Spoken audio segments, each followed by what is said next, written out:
오늘 로마서 6장은 이제 되게 중요한 말씀이에요. 우리 성결교회는요, 이제 사중복음이라는 게 있어요. 그 사중복음을 뭐라고 하냐면 중생, 성결, 신유, 재림 이렇게 네 가지예요. 중생이란 이 사중복음은 사중복음을 신학적 교리로 채택한 거는 사실 우리 예성에 있는 성결교단이고요. 여기에 하나를 더 축복이라는 것을 갖다가 이제 덧받친 게 여의도 순복음계 교회라고 저는 알고 있는데 자세한 건 그들의 적이니까 잘 모르겠고 하여튼 그들은 오중복음을 또 이제 전합니다. 제가 얘기하고자 하는 것은 중생과 성결과 치유와 이 재림이라는 게 전체적으로 보면 하나의 사각형 같은 거예요. 예를 들어서 사각형의 꼭지점이 4개가 있어야지 이제 사각형이 되잖아요. 입체적으로는 꼭지점이 16개가 되지만 어쨌든 우리가 평면적으로 보면 사각형이라는 도형이 나오려면 점이 4개가 있어야 되는데 그 점이 그냥 4개가 있는 게 서로가 분리되어 있는 게 아니라 서로가 연결되어 있어서 무엇을 이루냐? 사각형이라는 도형을 이룬단 말이에요. 마찬가지로 중생과 영생과 신유와 재림은 서로 뭐 각각으로 나누어진 게 아니라 서로가 연결되어 있어서 하나님의 능력과 그에 대한 구원을 나타낸다는 거죠. 다시 말해 이 4가지의 어떤 카테고리는 하나님의 구원 또 하나님의 영생을 어떠한 획일점, 다시 말해서 어떠한 기준을 바탕으로 해서 완성되어 가는가라는 그 기준점이 바로 이 4가지의 중요한 아젠다, 주제에 있다는 거예요. 그 중에 하나가 이제 중생인데, 중생은 뭐냐면, 죄에 대해서, 거듭난 거예요. 여기서의 거듭남은, 완전히 거듭났냐? 그 측면은 또 아니에요. 죄에 대해서 중생했다는 것은 뭐냐면, 새로운 생이 우리에게 뭐 했다? 주어졌다는 거예요. 그럼 새로운 생이라는 것은 어떤 생이냐라고 본다면 죄에 대해서 죽는 것, 다시 말해 죄에 대해서 죄의 싹스는 오늘 뭐라고 얘기했냐면 사망이라고 나왔잖아요. 다시 말해 죄라는 것은 새로운 생명이라는 것을 우리에게 주지 못하죠. 그런데 죄에 대해서 우리가 돌이켰기 때문에 다시 말해서 우리도 돌이켰고 또 그 돌이키게 하신 게 하나님의 구원의 언약이었다는 것과 하나님의 능력과 은혜라는 거죠. 그것을 전제로 했을 때 깨닫는 하나의 단계를 우린 뭐라고 하냐? 그럼 중생의 단계라고 보는 거예요. 그럼 중생의 단계가 됐다고 그럼 죄가 모든 게 다 사해졌냐? 사해졌다고는 볼 수 없는 거예요. 죄를 사해주는 출발점으로 보는 걸 중생이라고 해야지 중생이 완성됐다라는 것의 의미까지 중생으로 보진 않는다는 거죠. 다시 말해서 이 중생의 가장 중요한 건 뭐냐면 죄에 대해서 어떻게 바라보냐는 거예요. 누가? 내가. 에고가 죄를 어떻게 바라보는 거예요. 죄를 죄가 아니다라고 생각하고 계속 살아갈 것인가 아니면 이것은 죄야 라고 해서 죄를 바라보고 이것은 죄니까 이렇게 살아가지 않을 거야 라고 우리가 바라보느냐 이게 바로 중생의 기준점이 된다는 거예요. 그 중생적인 입장 하나 또 하나는 이제 성결의 입장인데 그럼 성결은 뭐냐라고 보면 죄를 바라보는 건 아니에요. 성결의 영역에서는 죄에 대한 것에서는 관계가 없어요. 이미 죄에 대한 것은 어디의 영역에서 다루어져야 되냐? 중생의 영역에서 다루어지기 때문에 성결의 영역에서는 죄를 다루는 게 아니라 무엇을 다뤄야 되냐? 영광을 다루어야 된다는 거예요. 중생과 성결이 2가지가 연관점이 있어요. 꼭지점이 왜 서로 선으로 연결되어 있기 때문에 연관점이 있어요. 하지만 전혀 다른 거예요. 그래서 우리는 중생을 생각하면서 성결을 생각할 수 없고 또한 성결을 생각하면서 중생에 매일 수 없다는 거예요. 이게 되게 잘 이해해야 되는데, 그러면 중생은 성결과 관계 없습니까? 이게 아니고 뭐 이런 거예요. 불교적으로 보면 사성제가 있어요. 사성제라는 게 열반의 세계로 가는 고진멸도, 이 고진멸도라는 세 가지의 카테고리를 가지고 고성제, 그럼 뭐가 되냐면 이 세상은 고통이야 라는 카테고리인 거예요. 다시 말해서 이 세상을 어떻게 바라보냐, 고통이라는 아젠다로 바라보는 거예요. 그러면 이 세상이 고통이니까 이 세상에 마음을 두는 건 어떠한 마음을 둬든 뭐가 되는 거예요? 고통이 되니까 어떠한 결론에 도달하냐? 이 세상에 마음을 두지 말자라는 것에 이제 뭐가 되는 거예요? 하나의 결과라는 성과를 얻을 수가 있는 거죠. 집은 뭐냐면 집착하는 거예요. 이 집착하는 것들은 모으는 것, 욕심 있는 것, 자기 자랑하는 것, 이런 것들은 결국 뭐한다? 멸한다는 거예요. 그러니까 이 세상에 있는 욕심, 그것이 뭐 사람에 대한 욕심이든 돈에 대한 욕심이든 이 세상에 있는 생명에 대한 욕심이든 그걸 갖다가 우리가 집착을 하면 된다 안 된다? 안 된다는 카테고리가 이제 집성제가 되는 거예요. 그리고 이제 멸도, 이렇게 네 가지로 나눠지는 거죠. 이와 같은 어떤 신앙적 체계처럼 우리 성결교에서도 네 가지의 카테고리를 두자, 그 소리야. 아주 기본적인 베이스, 하나님의 영생과 그의 자녀가 됨에 있어서. 그랬을 때 첫 번째 베이스가 뭐냐면 중생이라는 카테고리라는 거예요. 이 중생의 카테고리는 죄라는 거예요. 그러니까 이 세상에 있는 모든 것들은 뭐가 되냐? 죄가 되는 거예요. 세상을 뭐로 보니까? 죄로 보니까. 그러면 그 세상을 바라보는 것 자체가 뭐가 되는 거예요? 죄가 되겠죠. 그럼 세상을 바라보자, 보지 말자. 보지 말자라는 것들에 대한 수양, 보지 말자라는 것에 대한 깨달음이 중생에 대한 깨달음이 돼야 된다는 거예요. 근데 중생에 대한 깨달음이 성결에 대한 깨달음으로 갈 수는 없다는 거예요. 그럼 성결에 대한 깨달음은 뭐냐? 하나님은 거룩하다. 하나님은 성결하다.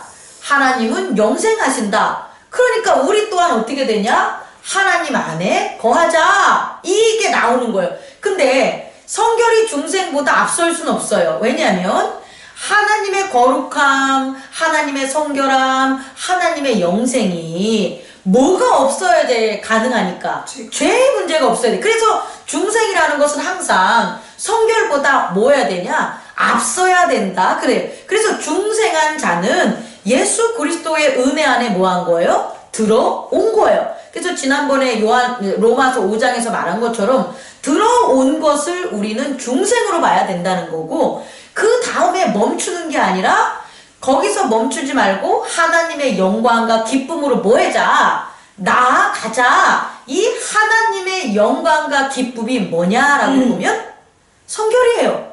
거룩이에요. 다시 말해서 중생한 자가 하나님의 거룩함과 하나님의 성결함으로 뭐하자? 나아가자라는 게 성결이 되는 거예요. 그럼 그 가정에 어떤 일이 벌어지냐는 거예요. 치유라는 게 벌어지는데, 이 치유라는 건 뭐냐면 내가 치유하는 게 아니라 나를 뭐 하는 거예요? 교정해 주는 거예요. 근데 이 교정해 주는 주체는 누가 되냐? 성령이 돼야 되는 거예요. 근데 여기서 성령이 나를 이렇게 치유하는 주체는 성령이지만 그 성령의 치유를 뭐 해야 되냐? 내가 뭐 해야 되냐? 믿어야 돼요. 내가 성령에 대한 치유를 믿거나 기대하지 않으면 치유는 일어날 수가 없어요. 다시 말해서 나는 믿음이라는 것을 뭐 해야 되냐? 키워나가야 돼요.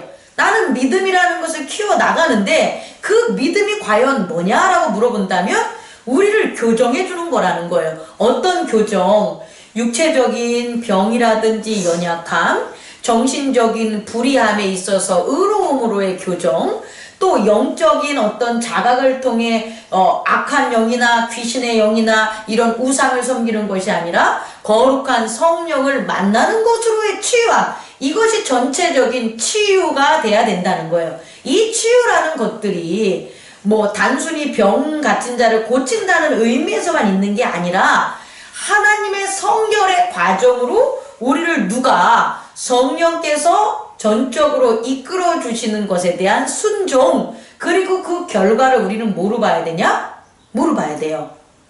치유로 봐야 되는 거예요. 그러면 이 치유, 다시 말해 중생과 치유와 성결의 그 과정을 걷는 사람은 예수께서 재림하실 때 뭐가 된다는 거예요? 구원을 얻는다는 거예요. 종말론적으로. 그런데 이와 같이 중생하고 성령의 치유를 받고 성결한 삶으로 나아가지 않는 자들, 중생을 믿지 않다거나 혹은 치유를 거부한다거나 혹은 성결한 삶을 지속적으로 나아가지 않는다면 그 사람은 종말론적인 세상에 있어서 예수 재림에 있어서 그 구원을 받는다, 못 받는다? 못 받는다가 재림이에요.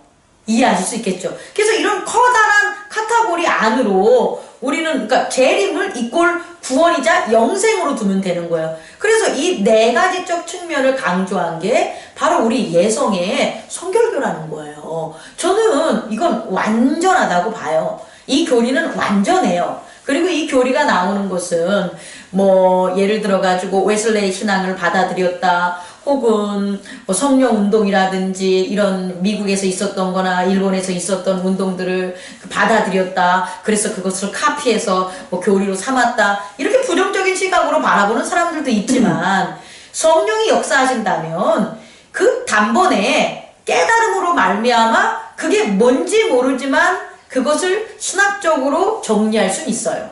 단 그것을 증명하는 것은 그렇게 주신 하나님의 은혜에 대해서 연구하는 후대 사람들의 몫이지, 그들이 꼭 완전하게 연구해서 완전한 결과물을 냈다는 건 너무 인본주의적 탐구 방식이라는 거죠. 우리가 예를 들어서 제가 어떤 설교를 했어요. 어떤 설교를 했는데 그게 전적으로 하나님의 의지에서 그런 어떤 성령 충만한 가운데 설교를 했다고 칩시다. 그래서 진리를 발견해서 전한 거예요. 근데 그 진리를 발견하는 게 내 몫이 아니라 누구의 몫이냐? 성령의 가르침이라면 그곳에서 깨어났을 때 내가 그것을 다시금 전달하려고 했을 때 지식적인 측면과 신앙적인 측면에서 부족함이 분명히 뭐 할 수 있다? 있을 수 있다라는 거예요. 그럼 그 부족함이 있다고 해서 성령이 주신 진리를 안 전했다고 말할 수는 없다는 거예요. 바로 여기에 있다. 그래서 저는 왜 제가 이렇게 성결교에서 이러한 교육을 받고 또 목사가 됐는지 사실상 몰랐는데 이렇게 공부를 하면서 되게 자랑스러워요. 그 네 가지 교리가 말 증명할 수 없는 거고, 그게 뭐 일시적으로 한 거고, 그게 뭐 너무 은사적인 거고, 뭐 그렇게 주장하는 사람들의 당신은 그렇게 주장하십시오. 하지만 아닐 수 있습니다.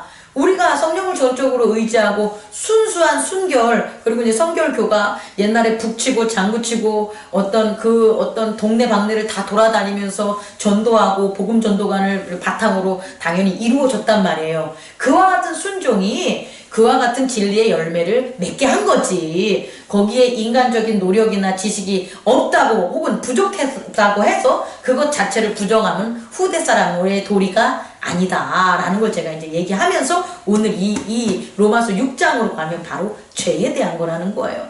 그래서 그런 어떤 중생의 의미에서의 죄와 오늘 바울은 6장에서 의의 종이 되어야 된다는 성결의 의미를 합쳐서, 다시 말해서 중생에 대한 거와 성결의 의미를 로마서 6장에 나와 있는데, 바울 역시 이 중생에 대한 거와 성결에 대한 것을 뭐 했다? 분리했다는 거예요. 그리고 중생에 대한 것은 예수 그리스도로 말미암아 이루어졌어요. 이미 이루어진 완료적인 사건이에요. 그래서 그 이루어진 사건을 뭐만 한다면, 믿는다면 어떻게 되냐? 앞으로 이루어질 수 있는 성결에 대한 사건이 보장된다라는 것들을 지금 바울은 로마서 6장을 통해서 우리에게 전해주는 거라는 거예요. 그래서 우선 이제 우리가 보면 3절에 보면, 무릇 그리스도 예수와 합하여 세례를 받은 우리는 그의 죽으심과 합하여 세례를 받은 줄을 알지 못하냐? 다시 말해서 이게 무슨 세례냐라고 보면 성령 세례라는 거예요. 성령이 우리에게 세례를 주면, 물로 주는 세례는 자기가 잘못한 하나님 나라에 대한 돌이킴으로 자기에 대한 의지를 갖다 바꾸는 게 물세례라면, 그래서 자기가 가지고 있는 에고에 대한 관심이라든지 이런 것들을 전향, 사상적 전향으로 이끌어주는 게 물세례라면, 성령 세례는 뭐냐면 성령이 우리한테 임했을 때 그 세례가 우리에게 나타난 결과가 뭐냐는 거예요. 성령이 단순히 우리를 휙 감쌌어. 그게 성령 세례가 아니라 성령 세례로 말미암아 그 성령 세례를 받은 자에게 깨달으거나 나타난 결과가 뭐냐로 본다면 뭐 같아요? 그리스도와 함께 뭐 했다? 죽었다. 그리고 다시 어떻게 된다? 함께 살린다라는 게 성령 세례의 본질이라는 거예요. 다시 말해 성령 세례를 받는 자는 어떠한 신앙적 혹은 에고적 변화가 있냐면 그의 그런 어떤 사상이나 생각, 마음의 세계에 나는 뭐 했다? 그리스도와 함께 죽었어. 그리고 나는 다시 그리스도와 함께 살았어. 라는 확실한 믿음이 세워지게 하는 게 성령 세례라는 거예요. 자, 그럼 역으로 질문할게요. 당신 성령 세례 받았습니까? 당신 성령 세례 받았어요? 그럼 예, 받았어요. 제가 기도하는데 갑자기 저의 몸을 무엇인가가 감싸는 것을 갖다가 제가 느꼈어요. 그러니까 저는 성령 세례를 받은 거예요. 저는 세례를 받으면서 방언이 터졌어요. 그러니까 저는 성령 세례를 받았어요. 라는 게 성령 세례는 아니라는 거예요.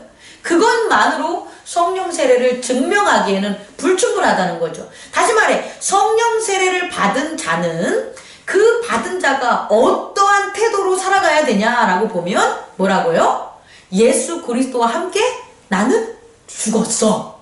그리고 예수 그리스도의 부활로 나는 뭐 했어? 살았어를 내가 믿는 거야. 그럼 그 사람은 뭐 받은 거예요? 성령 세례 받은 거예요. 그에게 바람과 같은 느낌이 없었다 할지라도, 방언과 같은 느낌이 없었더라고 할, 머리부터 발끝까지 훅군 달아오르는 불 같은 것을 느끼지 못했다고 할지라도 그 사람이 뭐 한다면 나는 예수 그리스도와 함께 죽었고 나는 예수 그리스도와 함께 살았어요. 그래서 나는 예수 그리스도와 함께 죽었기 때문에 이 육체적으로 바라고 소망하는 것에 대해서 일체의 바람이 없어요. 오늘 쭉 설명한 것처럼 나는 무엇 때문에 여기서 바라거나 욕심으로 채우거나 이렇게 있지 않아요 라고 뭐 할 수 있다? 얘기할 수 있다라는 거예요. 그것에 대한 부연 설명이 뭐에 나오냐면 12절에 나오는데, 그러므로 너희는 죄가 너희 죽은 몸을 지배하지 못하게 하여 몸의 사욕에 순종하지 말고, 다시 말해 몸의 사욕에 순종하는 것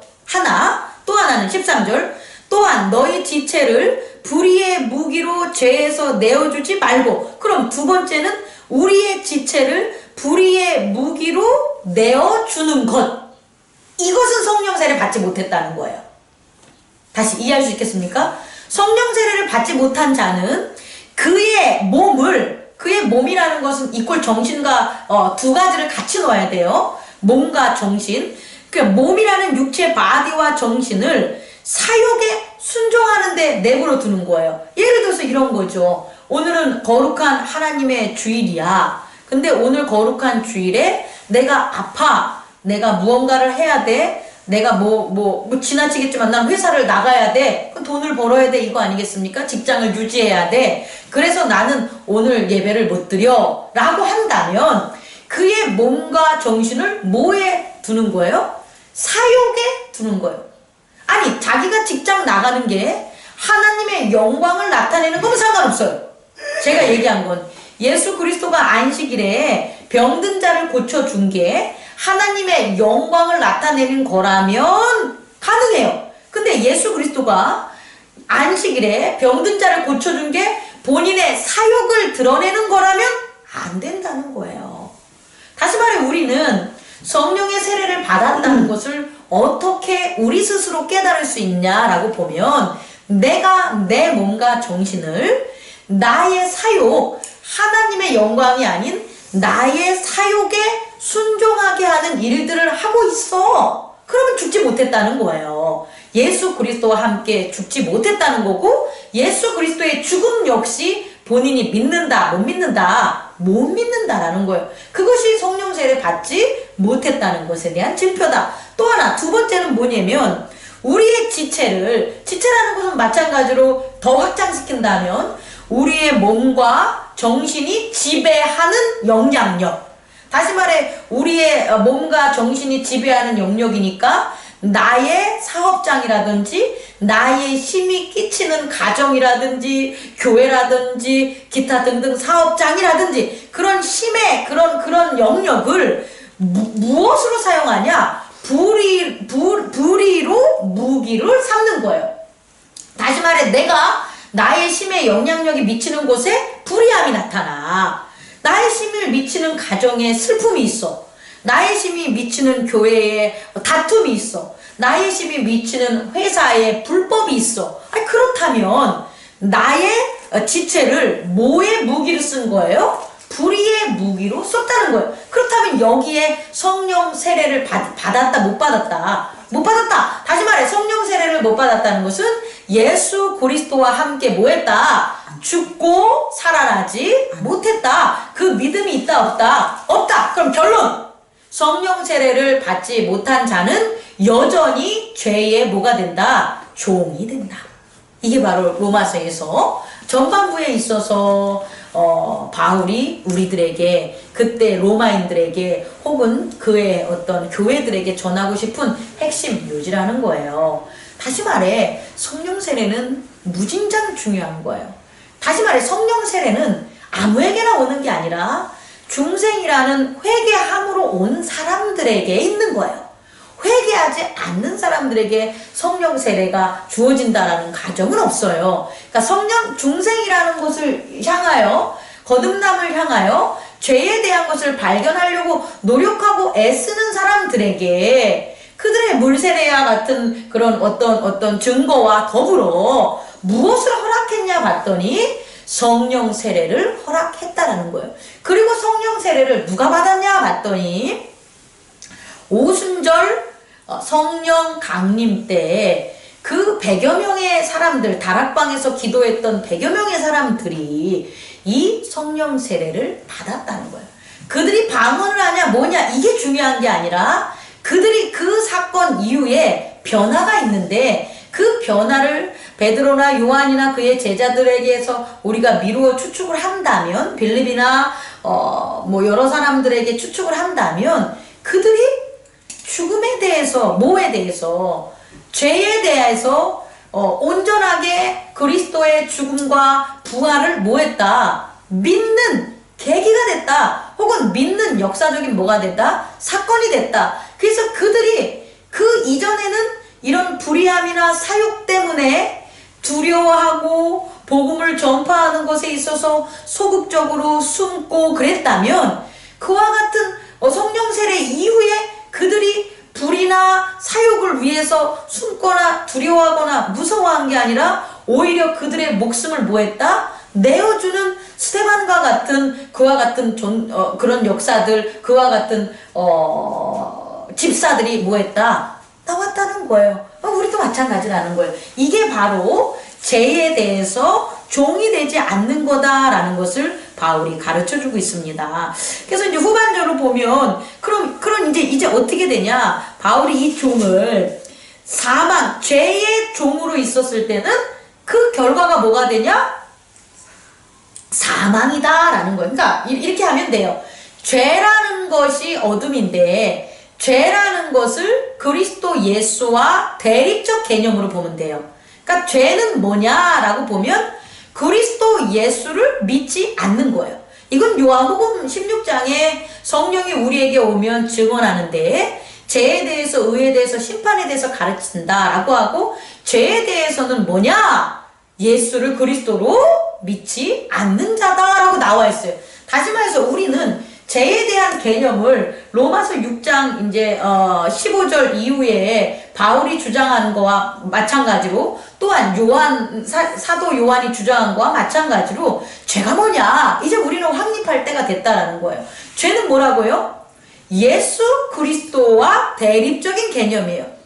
다시 말해 예수 그리스도가 형상화됐 우리처럼 눈에 보는 형상화 됐다고 칩시다. 그러면 예수 그리스도를 눈에 보는 형상화된 그런 육신이 된 우리 하나님으로 믿어. 그럼 그 사람은 뭐가 되는 거예요? 죄가 없는 거예요. 그런데 육신의 형상화된 하나님이 예수 그리스도라는 것을 믿지 않아. 그럼 믿지 않는 형상화된 뭐가 있잖아요. 그것을 전하는 누가 있을 거 아니에요. 그런 것을 믿지 않는 누군가의 모습이 있잖아요. 그럼 그가 누가 되는 거예요? 죄가 되는 거예요. 죄인이 되는 거예요. 만약에 제가 그걸 안 전해요. 그럼 죄가 뭐가 되는 거예요? 죄가 되는 거예요. 그러니까 저는 장미경이 아니고 목사가 아니라 저는 뭐가 되는 거예요? 죄가 되는 거예요. 그럼 저한테 가르침을 받는 여러분들은 뭐의 종이 되는 거예요? 죄의 종이 되는 거예요. 그럼 저나 여러분들이나 뭐가 되는 거예요? 사망한다, 그 소리예요. 그게 이제 증명이 되는 거예요. 다시 말해 이제 두 번째 개념으로 더 확장이 되면 이 사람이 죄인이야. 이 사람이 성령 세례를 못 받았어.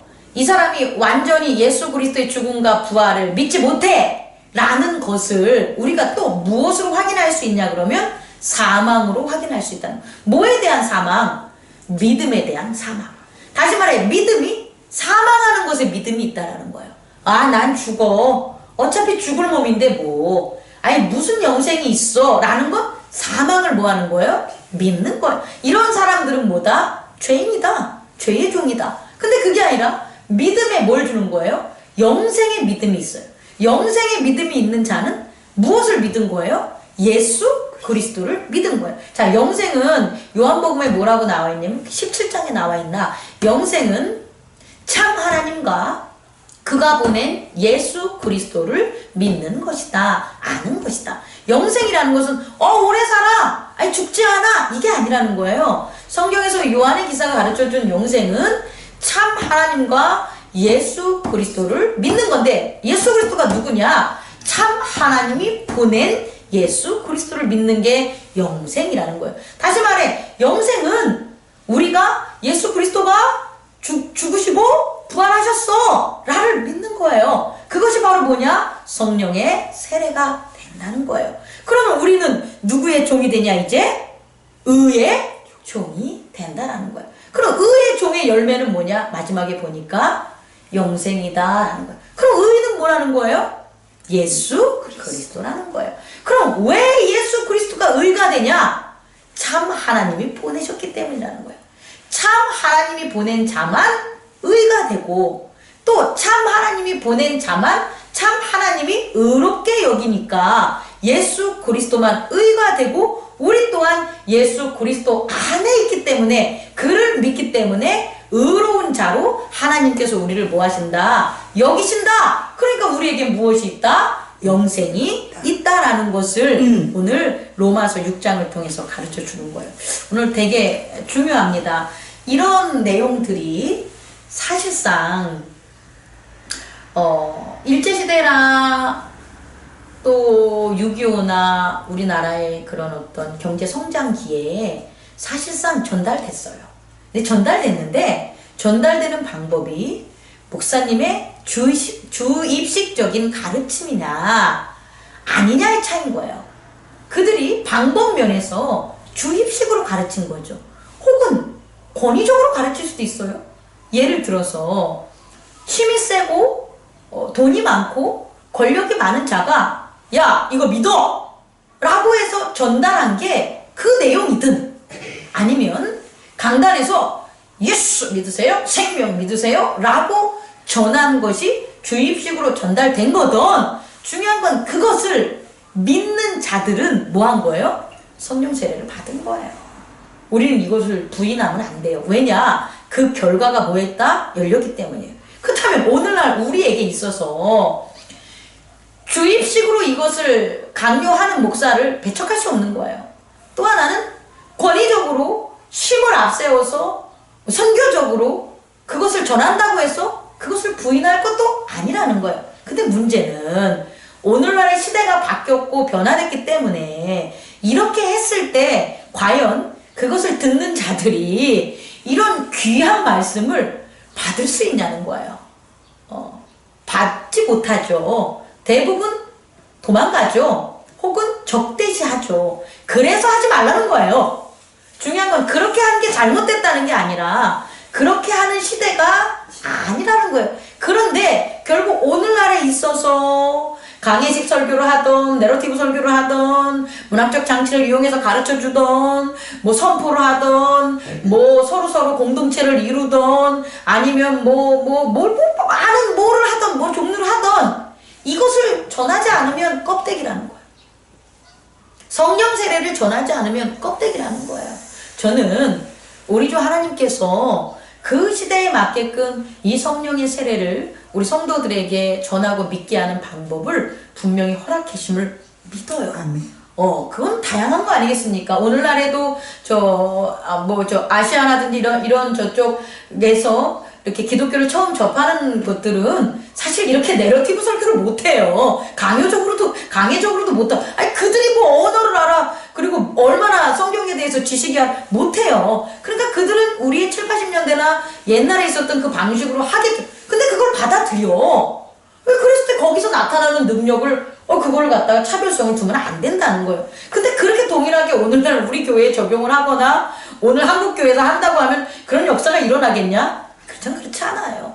그렇지 않기 때문에 우리는 뭐냐? 오늘 우리에게 주어진 성령 세례에 대해서 우리는 뭐 해야 되냐? 연구하고 믿음에 나아가고 강구하고 노력해야 되는 거죠. 그럼 오늘날에 있어서의 성령 세례는 뭘까? 끊임없는 말씀에 대한 깨달음과 공동체적인 실천, 거기에 대한 건 사랑을 나누고 성령의 역사를 사모하고 죄에 대해서 완전히 그리스도 예수 안에서 죽고 부활했다는 것을 믿고 나누는 우리들의 삶이라는 거예요. 그래서 오늘날 우리가 오늘날에도 역시 동일하게 이 시대에서도 중생을 믿어야 돼요. 중생에 대한 게 뭔지 끊임없이 목사님과 대화하고 얘기하고 자기를 성찰해야 돼요. 그 카테고리 자체가 성결에 대해서도 마찬가지고 신유와 치유에 대해서도 마찬가지고 재림에 대해서 종말의 재림 구원에 대해서 마찬가지. 이 네 가지의 우리 아젠다를 끊임없이 교회 안에서 계속해서 뭐하냐? 나눠야 돼. 왜? 말씀 자체가 그거니까. 복음서의 말씀의 핵심을 하나로 모은다면 다 거기에 뭐하냐? 접해지기 때문이라는 거죠.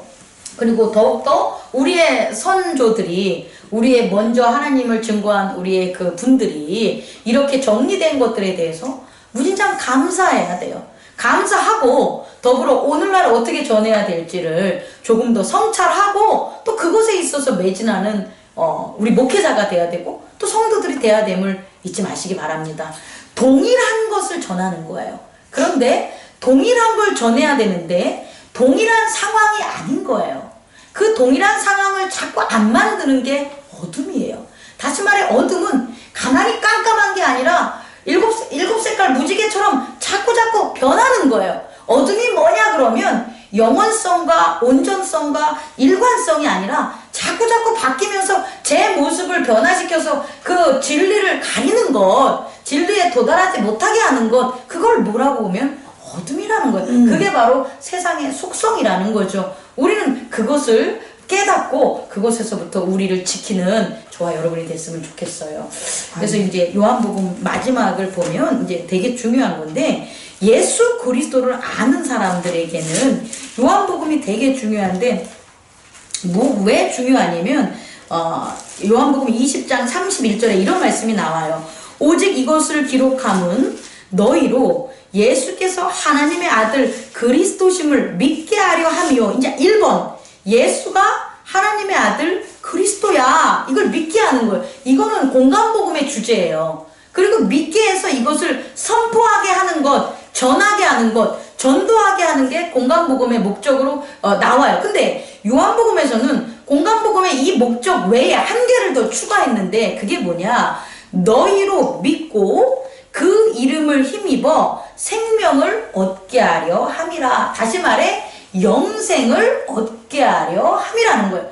영생을 얻게 하려 함은 단순히 예수 그리스도에 대한 인포메이션이라든지 그에 대한 그 선포만을 하는 게 아니라 그 선포를 실천하면서 살아가는 우리 공동체가 되자. 그 공동체를 끝끝내 우린 뭐하자? 지키자. 우리 공동체가 무슨 공동체냐? 영생을 뭐하는 거다? 지키고 보호하고 간수하고 전하는 공동체다라는 것을 강조하고 있다라는 거예요. 그러니까 결국 우리도 그렇다는 거죠. 우리 오늘날의 교회는 단순히 예수 그리스도에 대한 정보를 아는 게 아니에요. 예수 그리스도가 뭐 역사적 예수라든지 신적 예수는 이미 많이 연구해서 밝혀졌잖아요. 역사적으로 예수 있었어요. 그리고 그 초기 기독교 사회에 예수의 센세이션은 요세푸스라든지 기타 로마의 글에서 다 다루어졌고, 그러니까 그 실존적인 인물이 있었고, 그가 그렇게 영향을 미쳤던 거와 그 십자가와 부활이라는 그 아젠다가 그때 거론됐다는 것은 이미 문서적으로 확인이 됐어요. 그러니까 예수가 그리스도람을 전하러 온 그것에 대해서는 더 이상 밝힐 이유가 없다는 거예요. 왜? 기정사실이 됐으니까. 그렇다면 이제는 뭐냐? 그것을 지키는 것에 대한 그분이 가르쳐준 말씀의 생명을 오늘 계속해서 뭐하냐 우리가 깨달아야 된다는 거죠. 마치 예수 그리스도가 나다니엘에게 얘기한 것처럼 너가 이것에 놀라냐? 네가 선하다는 것에 놀라냐? 참 이스라엘인이라고 한 것에 놀라냐? 아니야. 너가 인자를 통해 오르락내리락 거리는 천사가 사닥다리를 타고 오르락내리는 것도 보리라. 더 큰 것들을 보리라. 그러니까 중요한 건 우리는 더 큰 것들을 보는 거예요. 그 더 큰 것들을 보려고 교회 공동체를 하는 거예요. 그 더 큰 것들은 영생을 가진 믿음 안에 살아가고 의의 종이 된 사람들에게 뭐한다? 허락되는 거라는 거예요. 그게 우리가 해야 될 길이라는, 우리에게 주어진 하나님의 놀라우신 은혜와 영광이라는 것을 잊지 마시기 바랍니다. 아멘. 말씀 끝내겠습니다. 제가 기도하겠습니다.